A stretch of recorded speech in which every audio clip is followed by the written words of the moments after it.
Welcome to the Beyond High Performance podcast, featuring content and conversations from me, Jason Jaggard, along with our elite coaches at Novus Global, their high-performing clients, and the faculty at the Meta Performance Institute for Coaching. On this podcast, you'll hear some of the world's best executive coaches and high-performing leaders, artists, and athletes discuss how they continue to go beyond high performance in their lives and businesses.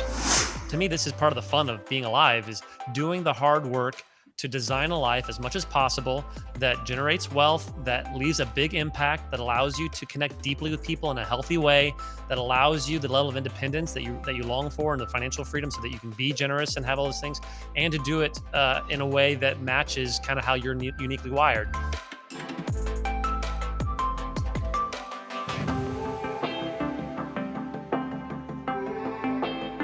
Hey, we're so excited for this conversation. I think you're really going to love it. We have three very special people on the call, very talented people. We've got Janet Breitenbach. Say hello, Janet. Hello. And we got Dan Leffelaar. Say hello, Dan. Hello, everybody. And then last but not least, we have Rosie Tomiuk. Hello. And we're going to have a fantastic conversation. Some of you, if you're listening to this, you may have met Janet and Dan before. They're two of our top performers. Dan is the head of Novus Global Sport. Janet works with amazing clients. Some folks at Nike. I've heard that she works with people at Nike. She never lets me work with the folks at Nike, but that's what I heard. Yeah, right. That's what we call it. Yeah. Yeah. And Rosie's got quite an impressive story herself. This is her first time on the podcast. She's newer to our firm, and she, I think that I would have said nice things about you at the beginning of this, so I won't try to remember say things. You should say them again. Thank you. Well, she's an incredibly competent coach. I'm very happy. I've known how long have I known you, Rosie? I think since 2004. Wow. That's crazy. We won't say how old we were. So when we basically forever. That's basically what that means. That's a long time. It's before one of my nephews was born. I think that's right. Yeah. Anyway, I don't know how interesting that is. But we'll get into why Rosie's got some unique relevance to this conversation. She's going to join us on the next conversation too. So, but we're excited to talk about today is the 5I assessment. It's an assessment that we use in our firm, and we use it in a variety of capacities. And what we're excited to talk about is a little bit how it's different than other kinds of assessments. And every assessment is unique in its own way. So that ours is unique shouldn't surprise anybody. Every assessment hopefully is unique a little bit. But we want to talk about some of the distinctives here, how it could be relevant to you. It's free, by the way. At least currently it's free. We don't sell it. So we'd be thrilled for you to take it, and we'll give you information on how to do that. But we're also going to talk about how the philosophy of the 5I assessment has shaped our lives as we notice it, how it might be able to shape yours, and how we're currently using it in various areas of our life. So hopefully there'll be a lot of takeaways that you'll get from this conversation. First, and as I'm doing this, should I just do a little bit of teaching here for a second and then start asking? Yeah, well, honestly, the pivot in my head is like, Jason, we probably want to start with defining what these I's are, because people know a lot of I words. Yeah. There's many I words in the human dictionary. Is that what we call it? There are many I's, and we have spent time looking for the most appropriate ones. We have found the ones that work. The ones that mostly work. And actually that's a good point. So actually, as a way of introduction, and we can all join in on this. And again, don't feel the freedom to contribute versus not contribute. We can always cut. Matthew's really good at that. So one of the things that's unique about the 5I assessment that's important is what it's measuring is what we call motivation. It's measuring your motivation. And actually, Rosie had a fantastic metaphor for this. And Rosie, you mind jumping in and explaining kind of what this is in contrast to other assessments? And also, Rosie, how many like certifications do you have? And could you list them, please? I'm certified in 7 psychometric assessments. Clifton Strengths used to be called StrengthsFinder, Berkman, Total SDI, Nova, MBTI, Strong Interest Inventory, and the EQI/EQ360. So, I love it. There are a lot of letters. I didn't recertify in a period of 10 or 11 years. Do you put, Rosie, all the letters behind your name on your signature? Because that would just be amazing. No, I only just put letters. I only put AWE, which stands for awesome. There we go. There we go. And I'm certified in StrengthsFinder and Myers-Briggs. Dan, I think you're certified in at least StrengthsFinder, also Myers-Briggs. Is that right? Yeah, MBTI. Yeah. And then Janet, are you an aficionado, or are you certified in anything? I would call myself more of an aficionado. I've taken courses. I've done a lot of the Gallup's courses, and just an aficionado. Yeah, and we like assessments, and we're going to do a whole episode on the limitations and strengths of assessments, how to use them, how not to use them. We may talk a little bit about this that on this conversation, but we'll save a lot of that for the next episode. So we hope you join in for that. That'll be a lot of fun. But so now that I've said that, Rosie is the most certified person on this call, and we love that. And Rosie, go ahead and talk about how you look at the 5I assessment. Yeah, so the way I look at it differently is, so a lot of these certifications that I mentioned, they're about your personality, your strengths, and if we imagine all of, our personality as if it were a car, the ones that I'm certified in are like how you drive the car. Do you drive fast? Do you drive slow? Do you love to go over the speed bumps and cheer, or do you get mad at your husband because he goes over them too fast? And then the 5Is is more about the gas in your gas tank and where the car is actually going. So it's quite different, although a part of the same car. Part of the same system. Another big piece of this, I feel like, and Rosie, correct me if I'm wrong, but oftentimes those other assessments, I know StrengthsFinder are more familiar with that. It really is attempting to measure the parts of you that are the most permanent. Isn't that right? Absolutely, yeah. They say your personality solidifies in your teen years. Yeah. Otherwise, you'd be like a baby that's just like, that has ADHD basically and can't focus on one thing. Yeah, I feel like you just described me. I was going to say the same thing, but I didn't want to out you. All the strengths, I have all of them. And we'll talk a little bit about how that's partially true and partially not true for even the assessments that position themselves that way. So if you're curious about that, and I think where that's relevant is where Rosie, before we started recording, you mentioned a part that's relevant that we'll actually save for the next episode. Where it's relevant for this conversation is where I think people are trying to figure out who they are.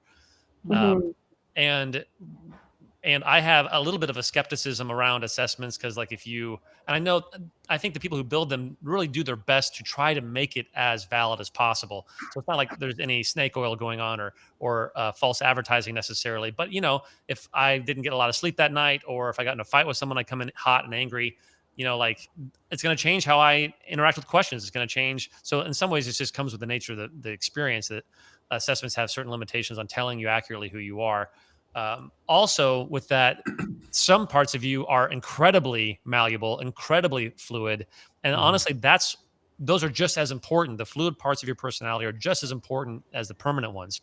And so, we attempted to design an assessment that is helping you explore what motivates you, acknowledging that what is motivating you in any given season changes. And I want to park here just for a second. And maybe should I go through the 5 just real quick, and then we can get into the thing? Or Rosie, we want to say something before we dive in? Yeah, because what you said there is really great. So the intent of all these assessments, I think, is good. And in the Berkman book, they talk about this study that was done where they gave everyone an assessment, scientifically validated, and then they gave everybody a generic report, but they didn't know it was a generic report. And then they asked them, do you feel this report reflects you? And it was like, 9 out of 10, everybody said yes.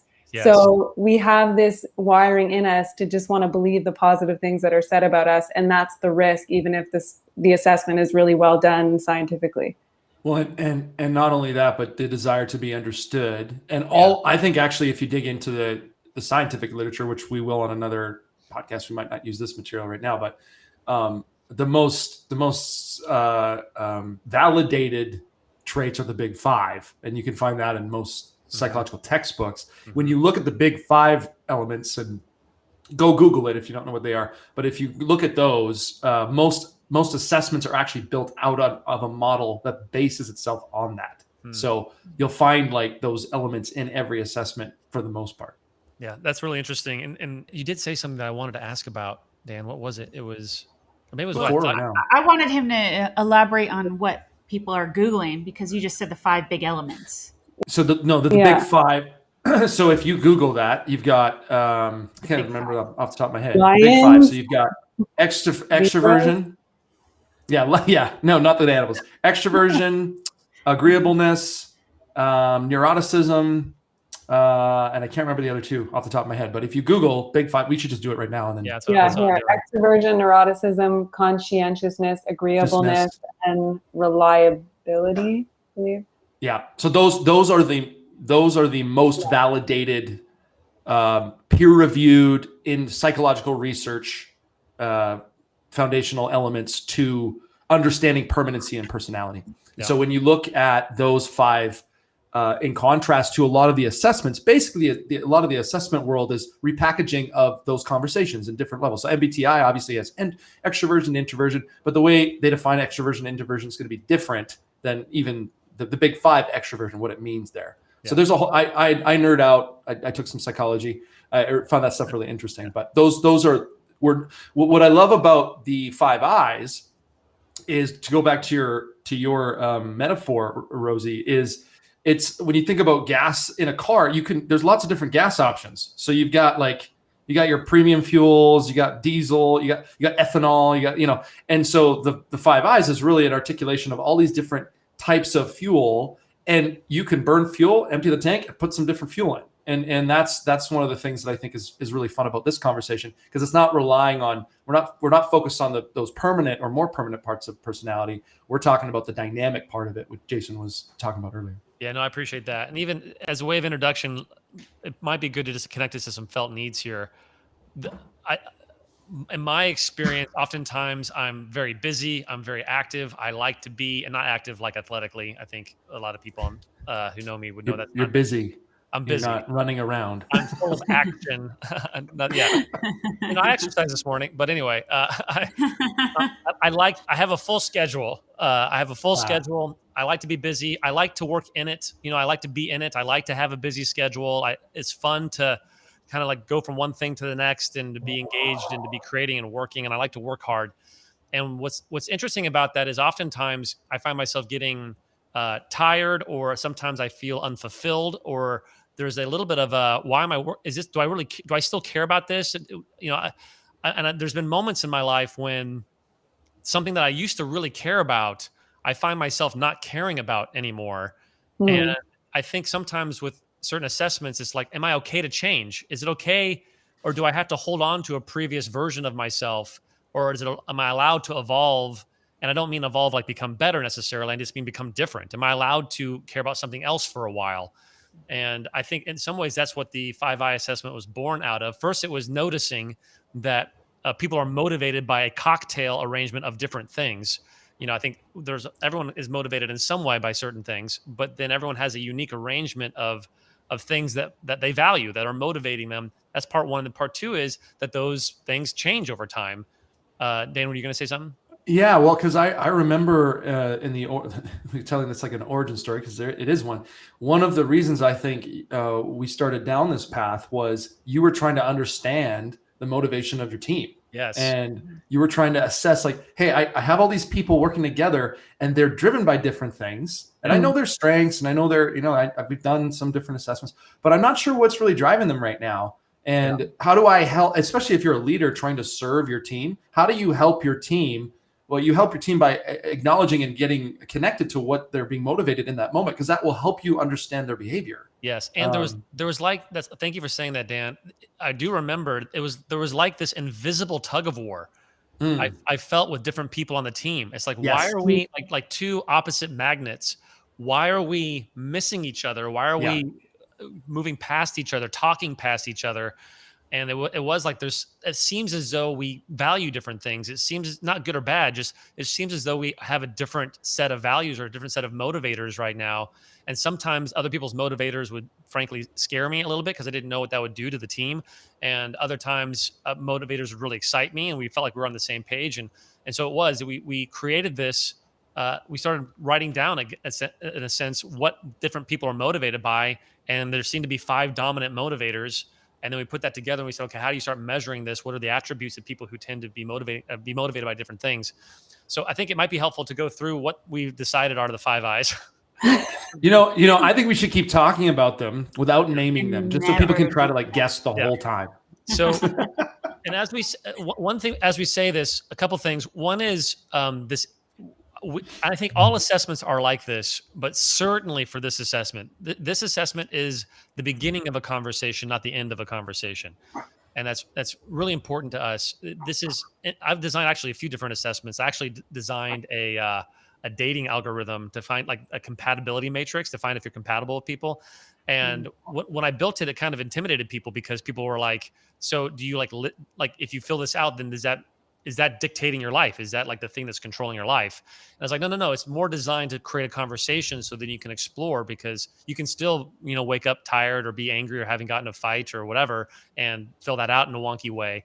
And so then you're allowed to disagree with any assessment, because the object of the game isn't when I used to do StrengthsFinder and Myers-Briggs workshops, I would say, because Myers-Briggs is split into 16 personality types, or like boxes, like they'll have a picture of like 16 boxes with the different types. And I would say the point of this assessment is to find you, not to find your box. And that's, I think, a really important distinction, is you're allowed to be more complicated than any assessment. So this is meant to be the beginning of a conversation, not the end, that you can have with your friends or family or your coworkers or whoever you're in relationship with. The first, in no particular order, the first I is income. And obviously people who are motivated by income, they like to cha-ching, money. They like making money. And some people, by the way, as we go through each of these, it'll be pay attention to which ones you resonate with and which ones you are neutral with and which ones you judge, because that's a really fascinating indicator of some people will be like, hey, I love making money. And then some people will be like, it's actually wrong to make money. You're going to feel that way with each one of these as we go through them. So that's income. These people oftentimes drift into sales jobs or places where they can take control of their creative destiny. Oftentimes they'll be entrepreneurial for the purpose of making money. It's interesting how even entrepreneurs can go into entrepreneurialism for lots of different reasons. An entrepreneur who's driven by income is going to go into business thinking purely about profit, the machination of selling something for more than what it costs you for the purpose of creating profit and scaling that. That's an income-driven conversation. That's the first I. The second I, and not in contrast, I want to say in contrast, but none of these contrast with each other. But the second one is intimacy. And these are people who are motivated predominantly by relationships. So they're not asking the question when they take a job or when they go on vacation or when they make decisions in their life. They're not thinking, how can I make more money? They're thinking, how is this going to affect my relationships? They're thinking, how can I connect?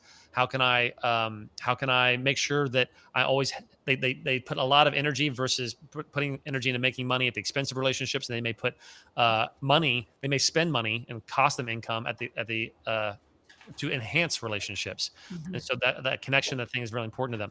The third I is integrity. And by that, we don't mean like moral integrity, or even in the ontological work, we don't mean like doing what you say you're going to do. What we mean there is artistic integrity, meaning like they really value themselves as artists and they see their life as a unique expression of who they are. And people who are motivated by integrity in those particular seasons are really craving feeling seen, feeling heard, having their work reflect their personality or their values or their temperament. They're the ones who like love indie music, and then when the indie band gets big, they don't listen to them anymore because they're a sellout. This kind of thing. And sometimes people with artistic integrity are skeptical of even people driven by intimacy, because then you could you can judge intimacy people as not being true to themselves for the sake of the relationship. And they certainly judge income people because it's like, oh, you're just trying to make money. You don't care about the art, and that can show up in all sorts of places. That's definitely a big driver for me in certain seasons of my life. And then we have independence. That's a fantastic motivator. Some people are motivated by being independent. These people tend to be allergic to bureaucracy, to large teams, to rules and regulations. Some people, if they're got great relationships and they're making good money, they'll put up with all sorts of shenanigans with rules and structures and protocols and procedures.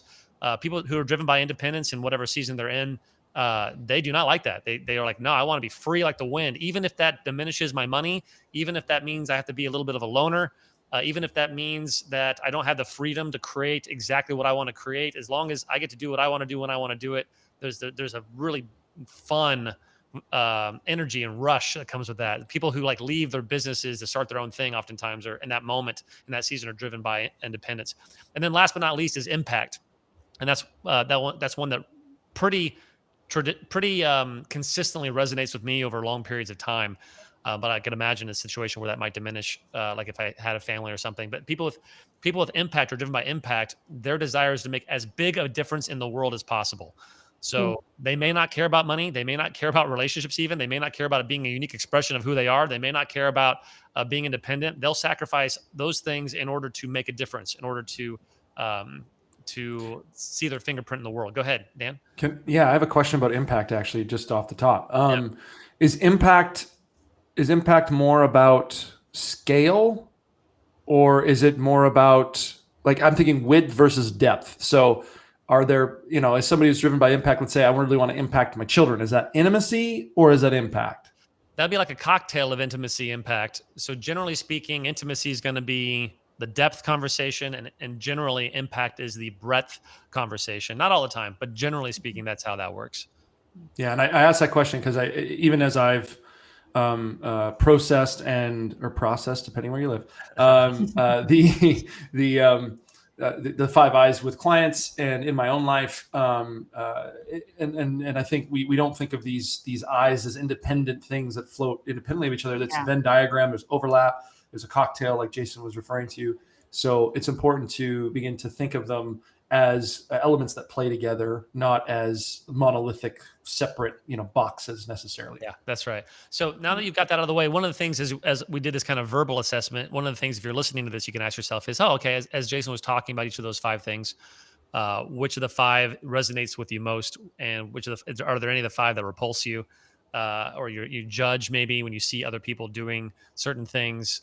So that's something for our listeners to think about. Now, for the 3 of you on this podcast, one of the things that we keep emphasizing is how things are fluid and they mold. So let me start by asking this question. So for the 3 of you, and if you're listening to this, pay attention to my language, because you notice how much modifiers I use.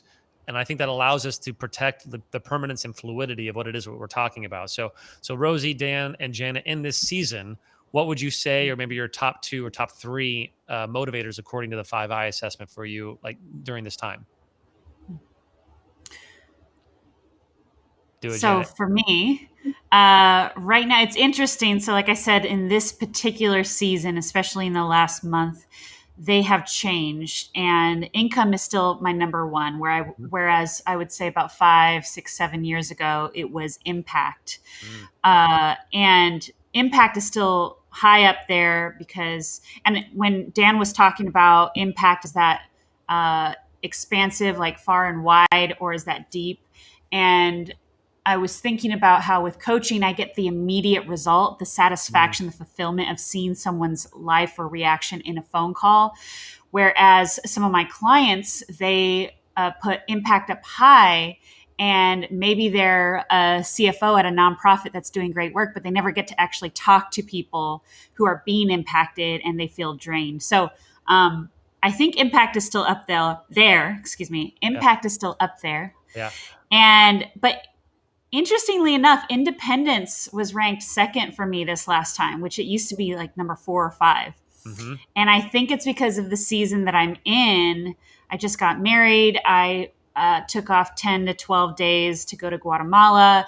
And I was very keenly aware of I just have a lot of gratitude for the amount of independence I have of my own schedule, of being able to choose the clients that I want to work with. Whereas a few years ago, I felt like that wasn't where I was at. And that independence has been kind of raised to the top, whereas I probably judged it a little bit more a couple of years ago, because I'm also very pro working on a team with others. Intimacy is very high for me. And I've met a lot of, so if I'm speaking directly to coaches, and that's probably what I'm going to speak to, because I'm the director of the Institute, which we teach people to do what we do. And so I've been on this journey with 10 apprentice coaches and talked to a lot of coaches who are interested in building their practice, and watched how detrimental it's been for people to hold on to independence so dearly that they miss the opportunity to go further faster by jumping onto a team where you don't have as much quote unquote independence. because you're actually working with other people and you're getting requests and you're contributing, and you might not be paid for that contribution, but you're helping each other. So it's interesting because independence was lower. Now it's higher. Yeah. Because I am in the season. Yeah, absolutely. Can I ask a question about that? Yeah. I'm curious, and this is off the cuff, but I'm just curious, how much do you think getting married has impacted that? If for people out there, Janet just got married in a relationship, serious committed relationship, and I'm just curious if that maybe had an impact on the independence going up a little bit. Yeah. Now I got a ball and chain. Ryan, I'm so sorry. And I wonder, and not to save you, Janet, from that answer, but I feel like sometimes things for me shift when there's like a pain point. So, or there's like a checked box, so for me, income was a high driver, and then I hit a certain income level. It's not like it doesn't matter to me anymore, but it did kind of flip where it's like, I don't need more money. I want it matters less. Yeah. So like that, the pain point, the fear of a lack of money is no longer there. And then it gives me some freedom to play with some other motivators. Exactly. And I wonder, Janet, if that was part of it for you. Absolutely. And actually, I really am joking. It definitely is. She's not, Ryan. She's not. If you're listening. No, because I really am very proud. And it's why I love our relationship is of the focus on autonomy that we have. And it's why I feel such a sense of freedom. And yes, so income is in a place that I really like right now. And that's very new for me. So I feel the adjustments to my mentality because of years of feeling that lack. And I do feel like I'm going through a bit of a shift where I'm like, okay, I don't have to worry about that anymore. Yeah. Now I want to say no to things. Whereas before it was like, I got to say yes. I got to move, take that, move, push. And now I'm focused more on designing my life where I have a little bit more freedom to say, you know what, I want to take Fridays off and I want to have 0 client calls on the first half of my Monday. And the ability to have that freedom has been a tension. Like what you said earlier, Jason, like, am I allowed to change my mind? Am I allowed to change my life design? And I feel the tension of that. It's interesting how easy it feels to just want to go back into what I've pushed for so long. So yeah, it's definitely changed. And now that's the exploration I'm in right now. Yeah, and that's a great expose into how to use this assessment both for career, but also in relationship. Like it'd be interesting to see what Ryan's 5i cocktail is as well, and to look and see, okay, as a unit, as a couple, where are the synergies and where are the possible areas of conflict? Because if you've got a person who's driven predominantly by independence and a person who's driven predominantly by income, they're going to make decisions possibly in a very different way. And Jay, I want to reiterate too that's a picture of it right now. So you do the assessment right now, you get a picture right now, but in a week or a month, it could be quite different depending on what's going on. Well, and to your point, Dan, then let's go to you then. So give us a brief history of your shift in your 5i cocktail. Because when I met you, it wasn't the same motivator as it is right now, or it is in the recent past.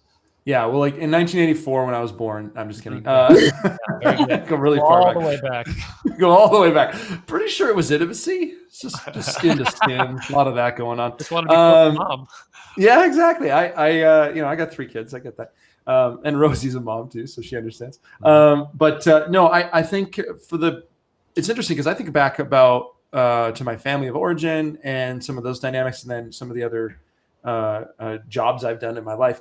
For me, intimacy was always championed as a value that's important to put at the front. And I felt always a little bit like a fish out of water in that, because there's an entrepreneurial side of me that I think is much more driven by impact and income, those two together.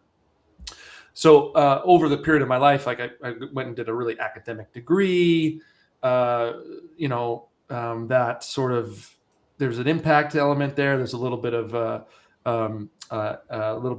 intimacy there. But most of the jobs that I chose for the first 8 years of my adult vocational life we're focused on intimacy and impact. And then once the entrepreneurial side of me was allowed to express itself, once I chose to allow it out, the income and impact began to almost take over, and really running with that for a period of time. But also in the same sort of, I resonated with you, Jason, when you talked about how, income, and there's studies done on this, like how much money is enough money, and the return on investment in terms of happiness really drops off. I think it's past $85,000 a year or something. I've heard that. That's not the number where I became satisfied. Yeah, it was actually only $20,000. But for me as a father and as a husband with a family, like there was a certain level of provision that I wanted to create for my family, and as I've created that over the last number of years, I have noticed income becoming kind of in the second or third seat, and that intimacy piece actually coming back in. So right now, it's impact's number one. Intimacy and income kind of flip back and forth depending on how I feel that morning. But I think what I am interested though is I think the integrity piece has always felt just natural to me because I'm in jobs that feel like me, and I've actually not really done too many jobs where I didn't feel like I fit. And the last one that I noticed, and maybe this is something worth exploring, is like independence has always kind of been at the bottom. Like I'm like, I'll what do you want me to do? Like the kind of that sort of judging like, that one. I don't, and I do. Yeah, no, Rose, I think there's a level to which I think I do judge people who, and like, it's funny now because like, that's interesting that I do that, but who are like kind of rugged individualistic to the point where, they're just leaving carnage of bodies behind them in relationships and things like that. But yeah, that's such a powerful, I wonder what would happen if I turned that or fueled my tank with that in my life. I have no idea. What's interesting in a about healthy that, way, like Janet, the way Janet described it, it sounded really healthy and not what I was judging Janet, just so you know. Just running over people with her car. Well, and that's one of the things, and we have a white paper that we put out that we'll give you a link to in the show notes that talks about some of the philosophy behind this assessment for us. And one of them is saying there's no right hierarchy. They're not in conflict with each other, but sometimes they are in tension with each other. And the object of the game is to be curious about what do we value most, what do we value least? Are there gaps there? What does it look like to value all five in some way in harmony with each other or synergy with each other? So what you're watching or what you're listening to Dan do is he's talking through the 5 I's, and he's like, so independence is at the bottom. A question that we would ask Dan is there some missing piece there with independence that may actually amplify his intimacy and his impact and his income and his integrity, his artistic integrity? That question, like, I just don't want I want people listening just to slow down and notice like the brilliance of that question, because I think the immediate thought that we go to, because I think most people, and I do, think simplistically about some of these things, is to think that if they're in opposition to each other, you don't think of them as almost performance enhancing drugs for the other. Yep. Right. But the thought of, like independence, what would independence do for intimacy if you turn that up? Yep. And even as you ask it, I'm like, I don't even know. Like, yeah. Well, I'm not sure. And this is an interesting example. So like if a person's primary driver is intimacy, they may sometimes drift into codependency. And so independence, you could mix independence with intimacy mixed together creates interdependency, which is what all the people with psychological wellness are going to say is kind of a healthy, a healthy way of relating. Well, now that you just said that, a light bulb kind of went off for me. And there's different words for this similar sort of conversation. But I have noticed that people pleasing, I think a desire to make sure the relationships are okay while sacrificing maybe honesty in how I'm experiencing it. So that makes sense. And actually, I have seen a shift in that. I actually think I don't know if it's possible to turn all the eyes up. I think what we're talking about right now is that process of elevating all of them. But I do notice that. Like, I've never been more, I think, honest with what I think with others than in my life.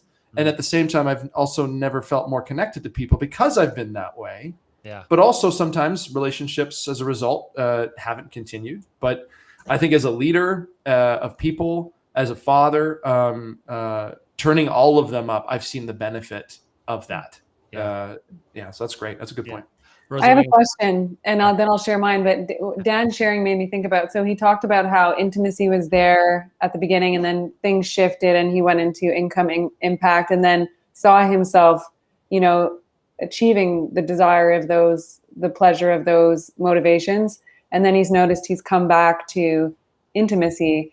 So that makes me wonder, and I don't want to fall back into this like permanent place that we get into in assessments, but is it possible that some people, that we have this sort of motivation, maybe like an underlying one that feels more like home throughout our lives, but then contexts arise and maybe the pain of certain things not happening cause us to feel motivated to make money.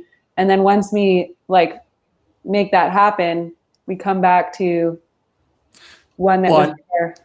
And this is where can we disagree about that? Well, yeah, because I'm not saying it as fact. I'm wondering what you think about it. No, I heard it. I heard you say it. This is fact. And then you said that. And then I got very offended. No. And then we decided never to speak again because that's the way the world works now. You're canceled. No, I'm just kidding. No, because I've noticed as you were describing, it's like, my default is to think that way. But to what Jason just said, it kind of collided with it in the thought of like, if income isn't the enemy of intimacy, if it's actually enhancing it, then what does it look like to begin to see them as, like, I was raised with a certain value set and like relationships above all. Mm-hmm.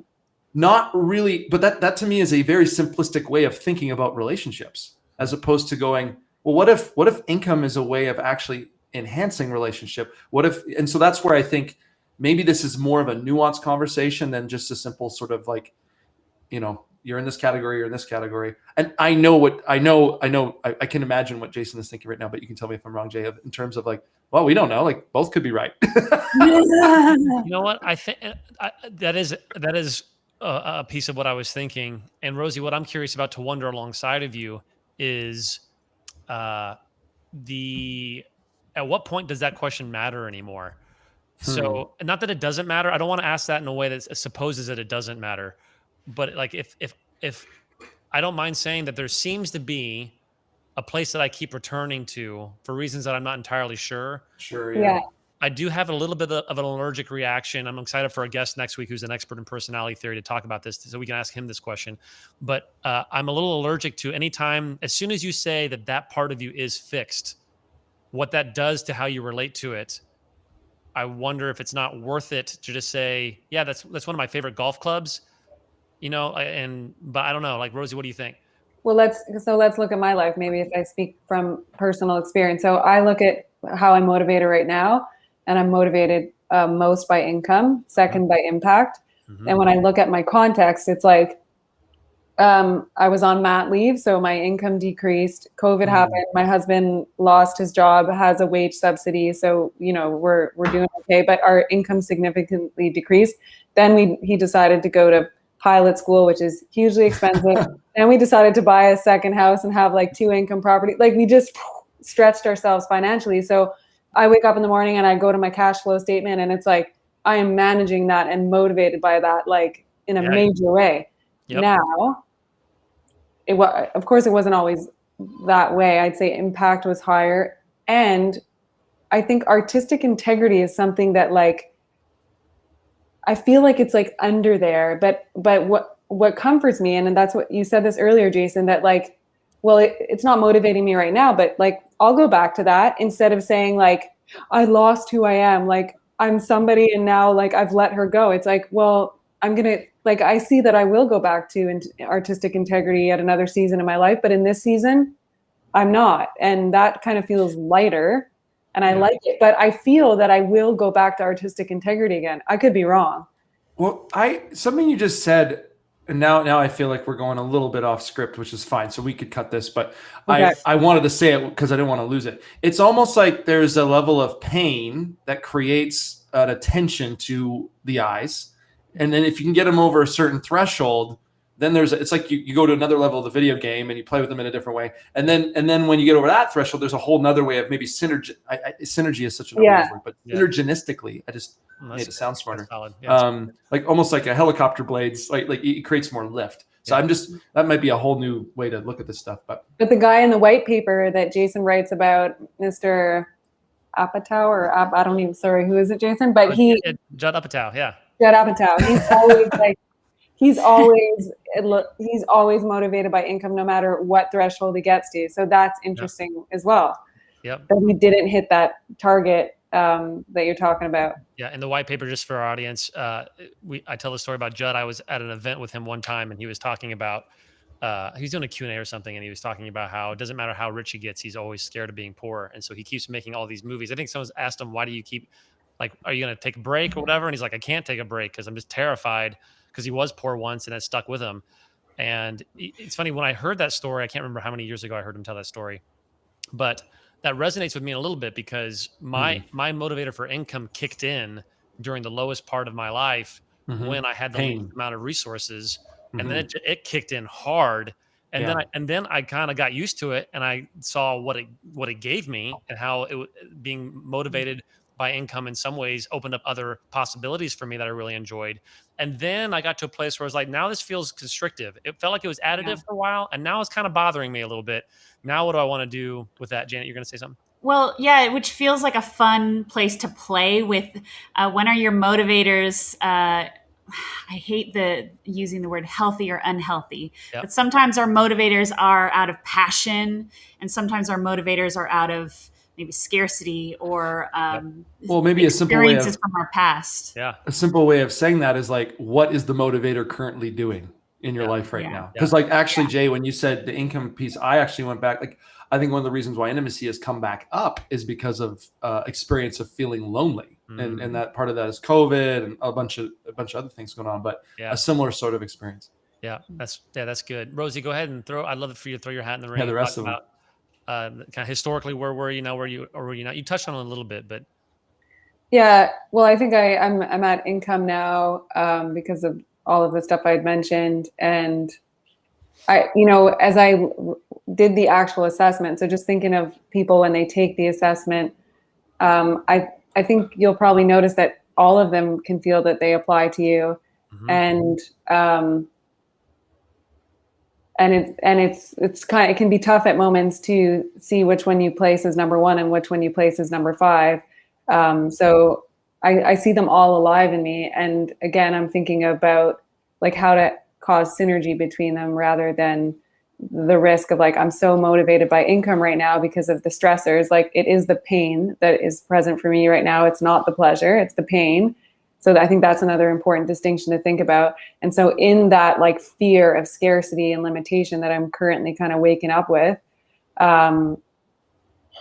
like, what do I have to make sure I don't like cause to fall out while I'm like in this little hot pocket that I created for myself willingly?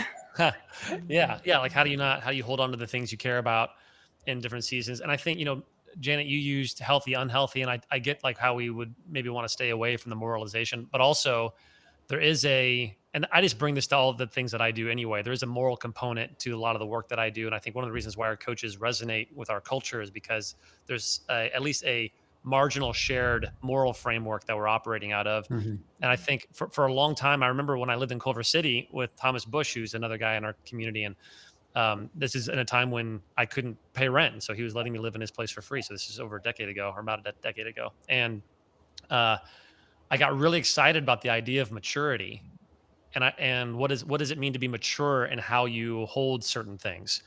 And I remember getting so excited. And then there's a bunch of people. Thomas loved to throw house parties, and there's a bunch of people at the house party. And I like rolled up my sleeves and did my best pitch for why maturity is like something we should all be striving to value. And nobody was excited about it. Like, nobody. They were like, just crickets. Yeah, no one cares about that, Jason. That doesn't sound cool. It doesn't sound hip. But go ahead, Dan. One of the other applications, just to change gears briefly, one of the other applications I've noticed with clients right off the bat is like when we start with anyone with Novus Global who wants to work with us as a as an organization, we have a conversation about vision. Like we have a conversation about what people want. That essentially, and then we do a lot more than just ask them what they want. In fact, we explore what they might not give themselves permission to want that they might want. But I do find the 5 I's to be a really helpful tool in that process, because sometimes the first answer is, I don't know. And we poke at that. Usually people who say they don't know, it's not that they don't know, it's they don't want to know. But the 5 I assessment allows maybe some handles to be given for that conversation to help people begin to see in that moment, at least, like, hey, what's important to me right now? And then we could go on and on about why, but I think it's just a really helpful snapshot. If you're somebody listening to this and you're trying to figure out, what do I want? What's going on? And it feels elusive, I think this is a great place to start. Yeah, I agree. Janet, you're going to say something. Well, I was just thinking about an example with a client, and actually, Rosie, I'd love to hear something you mentioned before this as well. But in talking about vision, how important it is, because I have a client right now, very, very talented in marketing, but it is now being transitioned to an profit owner, and is really struggling with letting go of the thing that they're really good at, which is marketing, which is the doer, which is the get it done, roll your sleeves up, write the proposals, make the pitches, et cetera, et cetera. But of course is not making enough time to actually do the things that are involved and required to be an owner, a CEO, a visionary, a leader, and getting clear on this person's driver instead of going, well, that's who I am. Right. Which is why I like this, the difference that you mentioned, Rosie, in the assessments. What the danger of the assessments is you get attached to, well, this is what I'm good at. And this person up until this point has been motivated by feeling good about what they're good at, and continuing that, versus a vision to be an owner, a CEO, a leader, because it's worth going after. And so, I just find that to be a great way to use this tool. And Rosie, you were talking about an example similar to that as well. Yeah, pretty much very similar. And I wonder if, we could kind of pull away the Strengths Finder assessment and bring in the 5 I assessment, and then also bring in the vision, which is clear to this man. The vision is that, like, I can operate the company can operate independent of me, and I've been dreaming of that for years. So if you've been dreaming of that for years, like, how willing are you to become the person that where that can happen? And so you ask that question, and then they say, I'm very willing. And so it's like, so are you willing to do the work? And are you willing to potentially evolve into someone you've never seen before that is, like, a more beautiful expression than you've ever been? And I think these are the types of people that we are working with who are willing to do that. And so sometimes if all we reference is a Strengths Finder report, I wonder if it's a disservice. Yeah, and even to add to that, it's interesting how oftentimes when the what got you here, I think you mentioned this before we started recording, the what got you here won't get you there. And it's oftentimes it's a learning to apply some of your favorite go-to habits or ways of being in new ways. So when I talk to people who love being on the ground and they're stepping into more executive levels of leadership, and they're like, well, maybe they're driven by intimacy, and they really love the connection and everything. I don't get to be connected to as many people anymore. It's like, yeah, that's right. But you do get to be connected to your direct reports.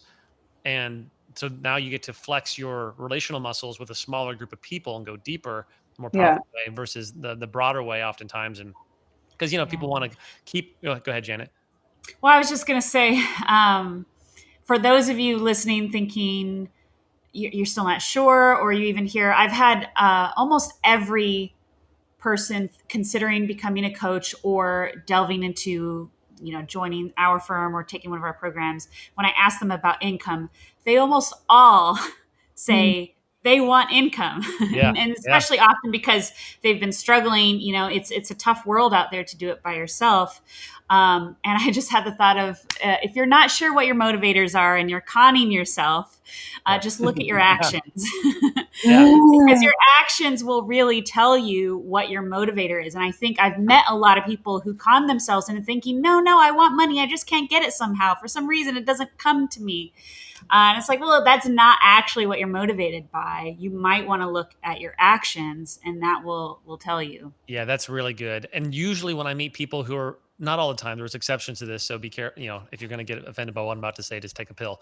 But the unless you're like triggered by pharmaceutical jokes, and then don't take a pill, go for a walk or something. But there is a little bit of a what you want but don't have.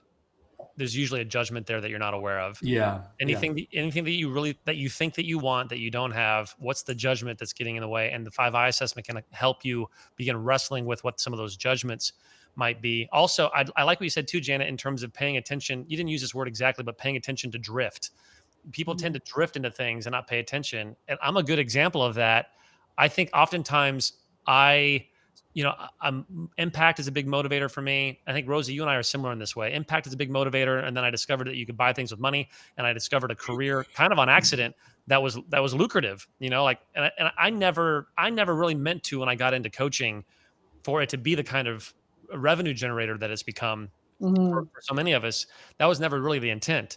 But that's what happened. So now that's interesting. And but now what's interesting is, like, if you look at, so there's multiple podcasts on this channel, and one of them is a meta performance podcast where we get to interview really interesting people. And we've had a few athletes on, which is really exciting.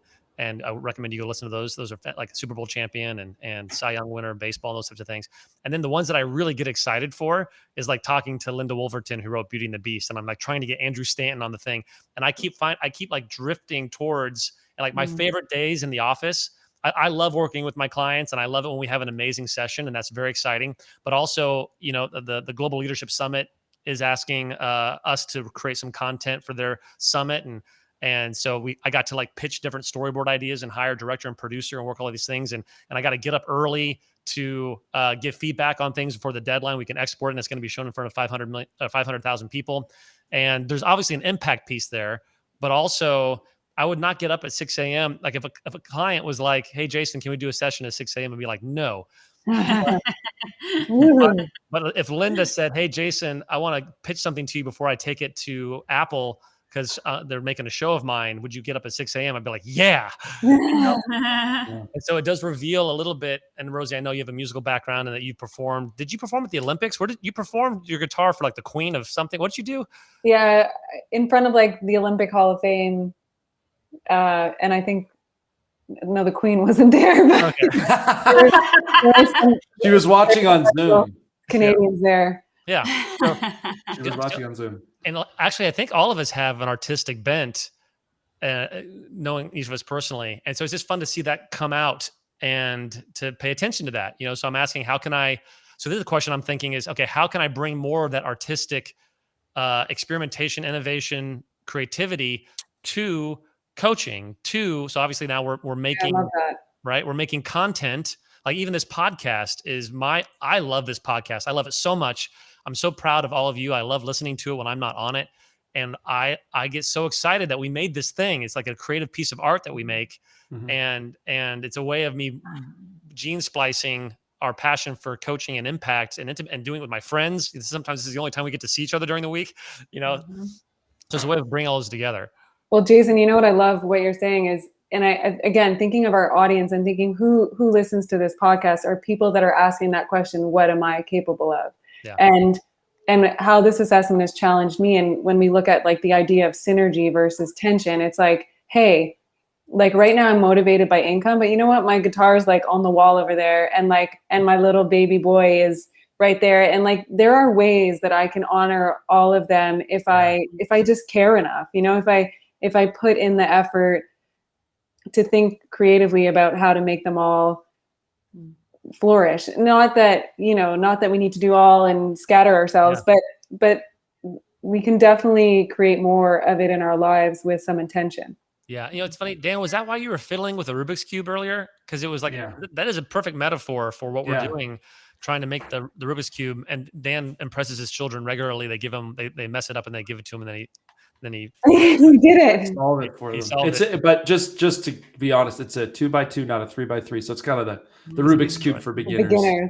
I want to say something that I think is important, which is it's okay to want to be a whole person. Like it's okay to want to find the design, do the hard work. To me, this is part of the fun of being alive, is doing the hard work to design a life as much as possible that generates wealth, that leaves a big impact, that allows you to connect deeply with people in a healthy way, that allows you the level of independence that you long for and the financial freedom so that you can be generous and have all those things, and to do it in a way that matches kind of how you're uniquely wired. I think that's, to me, it may be utopian a little bit, but I think that's a nice North Star for every individual to move towards and to help each other move towards. And I think that's one of the things that teams can use this for. What I was going to say is that's what I love about being with you all as friends and as colleagues and coworkers is we all get to advocate for each other as we help each other turn the volume up. Yeah. And what I was thinking about when you were saying that, as I was thinking and listening at the same time, because that's my problem. The thing that really stands out is this idea of, well, you're going to aim at something. What are you going to aim at? And rather than aiming at one of these things, which I think is maybe we talk about maturity, maybe the most immature version of this is, using integrity and using independence and using intimacy and impact just to get money. Like you can aim, you can kind of make one the focal point. What I hear you saying and what I think is totally. Yeah. And that's a great way to think about it. Because what I hear you saying is like, what if a holistic view of these things is what we aim at? And then, because what's the alternative? That's what comes up in my head. Like, what's the alternative? Like aiming, what we want to aim as teams, as corporate cultures, like, if we aim at one of these things, you're actually gonna create some predictable problems. And you can go through them. You can go through each of the I's and put it at the center and go, well, what would be the predictable problems if I aimed at only this? And maybe that's an exercise people could do. You could do the assessment and then go to the last one, go to the middle one, and just go, what are the predictable problems if this one is ignored or if this one is prioritized? And you probably discover some things even about your own life right now, maybe problems that you didn't know why they were there. It's like, oh, now it makes sense. Yep, that's really good, Dan. And actually, our white paper, you can go through after you take the assessment. You can get the white paper on your own, or I think when you take the assessment, you get access to the white paper, and you can go and it'll break down for each of the 5 ways that they can be misused or abused, or where they may contract your life versus expand your life. Another piece of this, and this is where the rubber hits the road for us. It's been interesting having everyone in our company take it, and then seeing the temporary topography of motivation in our community. Because then so some of you are leading companies and teams, and when you address the team, are you hitting the dominant motivators of the team? If you show up and if you show up to a group of people that are all motivated by intimacy and you like pound the money conversation, that's not gonna resonate with them. You're not gonna get where you want to go unless you speak the language of their motivation. And it's also great for, in some ways, hiring. Like we use it when people join the firm. Hey, what is it that's motivating you? And there is a preferred cocktail in some ways that we look for that we feel like is going to be the best fit in this season for people to be with us. And if they come in here and they judge certain things, like if they judge relationship, that probably isn't going to work here because we lean heavy into relationship in order to win here. If they're, and I won't go into too much more detail about that, but it's an interesting way of using that. And I don't know if I said this already, but I've also started sending it to people before we have a conversation to do work together. So because coaching, if I want to serve somebody, it's helpful to know what's motivating them. And actually, I got a story that goes with this. One of our clients that actually Dan was really the key player, and we brought a lot of coaches in to work alongside Dan in this particular ecosystem with this company. I was meeting with, I can't remember if it was the CEO or some senior level executive there. And I default towards assuming, because we're more of a luxury, we're a high-end coaching service. And I default towards, hey, I want to make sure you get a financial ROI, assuming that he was motivated predominantly by money. So in the sales conversation, I was like, hey, we're going to get an ROI. We're going to, what do you want your revenue to increase by? What do you want the profit margin to increase by? We can come in here. We can help you. We'll be the best, X amount of dollars you've ever spent. And he actually had to stop me. He goes, Jason, I don't know if you realize this, but several times I've told you that that's not my primary motivator.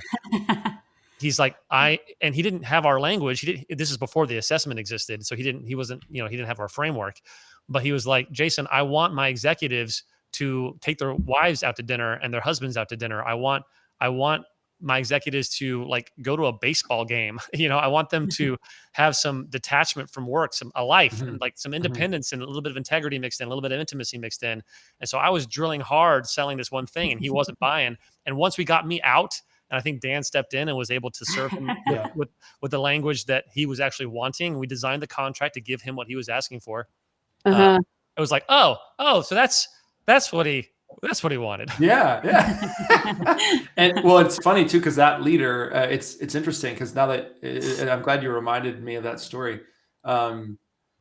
It's been fascinating to notice how much he himself has prioritized the very things that he wants his team to start doing. And they're a very successful construction company, national company. And I have a good friend who works there. And it's a really interesting picture of like, how often are we having conversations with people who are telling us what motivates them or what's important to them, and we don't even hear it because of what our I order is. Yeah. Right. Yep. Another thing, go ahead. And then, because I kind of want to go into another topic that I think is super important for our listeners. Should I go there, or do you want to say something related to what Dan was saying? I'll put a period on it, which is just saying I have a tendency to project my motivators onto other people and assume that everyone's like me. Hold on. Is that just you? I think it's just you, right? Yeah. So there's something in the white paper that we talk about, like you have to risk it to actually see it flourish. And, I was being hard on myself before when it came to income, and like, it's the pain of, but man, I'm so proud of myself for the risks that I've made financially to build the legacy for my family. Yeah. And I think of like Dan and Jason, the guy you're talking about, it's like, he's motivated by intimacy, and he risked, like he's hired this firm. He's been vulnerable with his team to say, look, guys, like, I don't want us to be just about money. I want you taking your wives out on dates, and like, so there's that, like that vulnerable place that you put yourself in to see flourish the thing that's actually really important to you. And so I think like our listeners, even like something that brings such value with this assessment is like looking at your life right now and saying like, what's causing me pain right now? And like having the emotional intelligence. Look, the most successful people are emotionally intelligent. They're not intelligent. So if you can observe your emotions right now, notice what's happening, I think you have a clue to what's motivating you. And then you can also look at, am I having pain because I've risked it? Or am I having pain because I've done nothing in that area whatsoever? And I need to start being cause in the matter. And I think that's a great distinction. Yep. I just like, that's awesome. Well, so I'm risking it here, y'all. It's not because I'm not. Well, and that's you got to spend money to make money. Yeah. Right? That's the thing there. And then Dan, you had a great line earlier where you were talking about with intimacy, where you're risking honesty and vulnerability. People may not respond the way you want, but the people who do will deepen the intimacy. With integrity, I call that like an apprenticeship, like, where I think it's Steve Pressfield who wrote The War of Art. He's got another book that's really good. I forget the title, but it has a swear word in it. And no one cares about Nobody wants to read your shit. That's what it is. Yeah. That's it. And when you it's a great book. I highly recommend it. And by the way, you'll also notice that people who write and create, you can kind of intuit their 5i cocktail based on the lanes that they like to stay in. Yep. And so, Steve's an artist, and so obviously he writes about art. So in his integrity piece, and I've actually met him a few times, and he's a really interesting guy. Him and I tug a word a little bit about some stuff, and he won, but it was a really great conversation. But he talks about how he got his legs because he wrote. Did he write the Legend of Bagger Vance? I think he did. Yeah. But he got his sea legs writing, kind of ghost writing for another screenwriter. And it wasn't about what he liked. It wasn't about his unique voice. It wasn't about his anything. It was him. It's about him learning somebody else's voice, which is a betrayal of the high integrity conversation. But now he gets to do whatever he wants. And so he had to risk being an apprentice and doing it someone else's way. I think John Roberts, one of our coaches, has on his Instagram handle, like you learn the rules like a master. You learn the rules so you can break them. And that's the journey. That's the scary journey of the artistic integrity driven person is, are you willing to submit yourself to things that don't feel authentic so that later you can create something that's deeply authentic? We also have an independence. That's, and I think we have some folks in our firm who are highly driven by independence. And even Janet might be experiencing this too now, is submitting yourself to the process, shackling yourself to the process of caring about money and revenue is part of the journey towards financial independence. Like Dave Ramsey, some people like him, some people don't, but he's a guru in terms of finances. He's like, you need to discipline yourself and deny yourself financially so that you can, he says, live like no one else so that later you can live like no one else. And that's the independence journey. And that principle, that you're pulling out it's paradoxical, right? Like the art of creating more of that in your life will probably involve a sacrificial amount of losing it now. And I see that in Janet a lot right now. Like every time I ask her to do something, she just yells, "Don't tell me what to do." And it's very awkward. I'm like, wow, independence, girl. Like you're just crushing the independence, but I stole that from Jason. She did. And where that came from, there is an independent streak in me. I think no one's surprised by that. And that came from, I would go to see movies or get on planes and they would say, enjoy your movie or enjoy your flight. And then I would say, don't tell me what to do. And it was meant to be funny. But now it's become kind of a cultural thing at our firm where a lot of people say it to each other. It happens a lot now. I would never say it. We mean it tongue in cheek. We mostly mean it. Whoa. Did you just say, I will never say it? Did you really use the word never? Her integrity, her artistic integrity. My word. We're going to change the fuel in your car, girl. We're going to change it. Buy a girl a drink first. Jeez. Oh, man. So let me think if there's a few more pieces we want to throw out there. Is there anything we haven't covered? I appreciate people referencing the white paper, by the way. I think that's helpful. I have a heart out. One other cool thing. I brought this out at dinner the other day.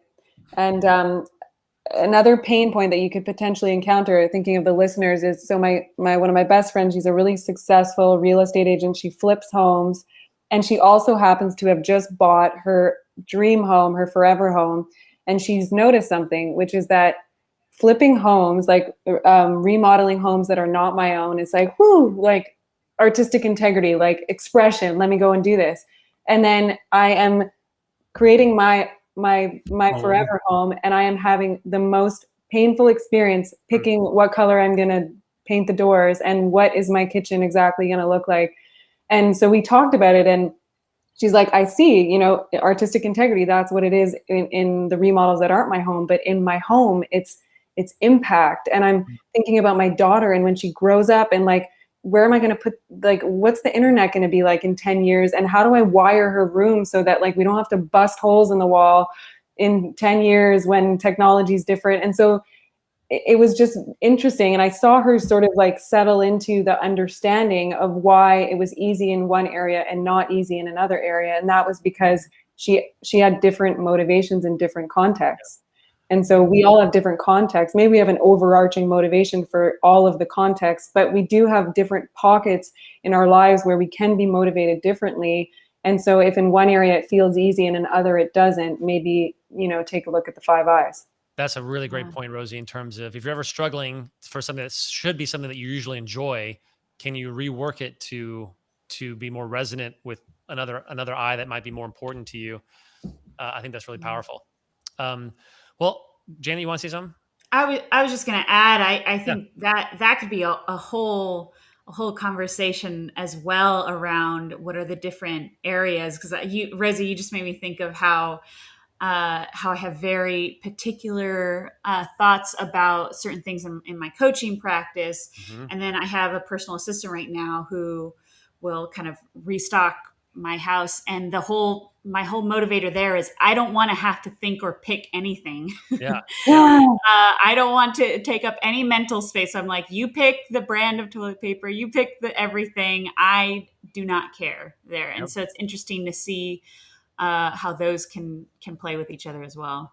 Yeah. Super interesting. That's good. And obviously the goal is in some ways, as we wrap up, by the way, thanks Rosie, Dan, and Janet. This is super fun. We're going to do this again with some other folks on the call who are experts at things because we love, who wrote books and all the things.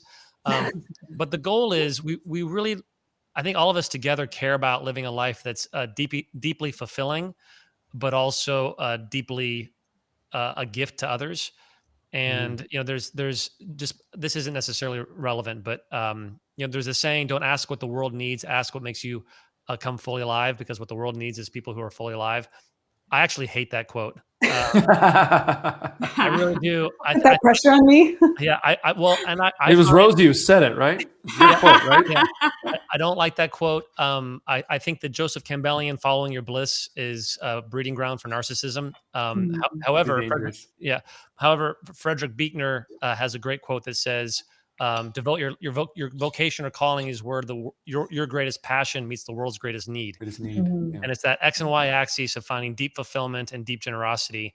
And I think this 5I assessment is a way of designing that, not only for you as an individual, but in the context of your relationships with people that you are either selling to or buying from, the people who you are partnering with in companies.